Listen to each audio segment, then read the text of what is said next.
नमस्कार दोस्तों, मैं हूं मिथ और आज मैं आपको सुनाने वाला हूं एक ऐसी भयानक कहानी जिसे सुनकर आपकी रातों की नींद उड़ सकती है।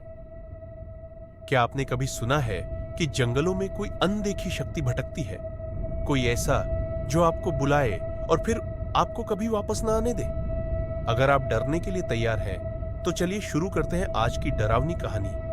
रात का सन्नाटा, ठंडी हवा के झोंके और उस जंगल से आती एक दर्द भरी आवाज, बचाओ, कोई है? चंद्रपुर गांव के पास एक घना जंगल था जहां जाने से लोग डरते थे। कहते हैं वहां एक पिशाचिनी भटकती है जो इंसानों को अपनी ओर बुलाती और फिर कभी उन्हें वापस नहीं आने देती। एक रात गांव के 4 लड़के, रवि, समीर, अर्जुन और दीपक, जंगल की कहानियों की सच्चाई जानने निकले। वे सभी निडर थे और भूत प्रेत में विश्वास नहीं करते थे। जैसे ही वे जंगल के भीतर पहुंचे, ठंडी हवा चलने लगी, हर पत्ता सरसराने लगा और दूर कहीं उल्लू की डरावनी आवाज गूंज उठी। तभी अचानक एक कराहती हुई औरत की आवाज आई, बचाओ, कोई है?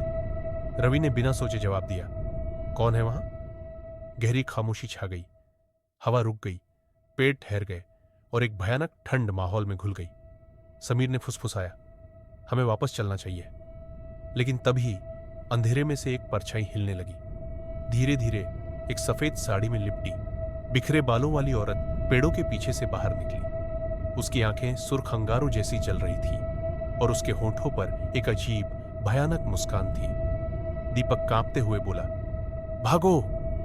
लेकिन रवि जैसे किसी अदृश्य शक्ति के वश में था। उसकी आंखें उस औरत से मिली और फिर वह हिल भी नहीं सका।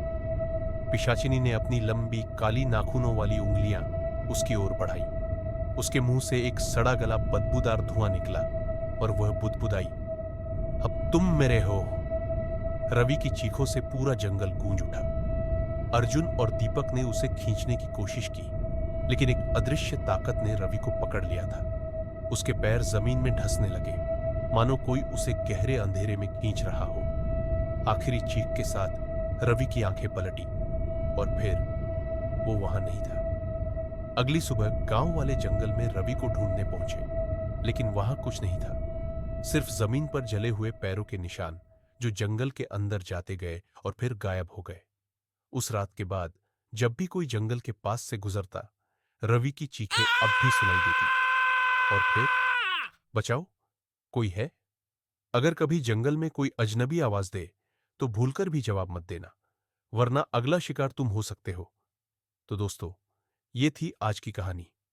क्या आप सोच सकते हैं कि अगर किसी ने उस पिशाचिनी की आवाज का जवाब दे दिया तो उसका क्या अंजाम होगा?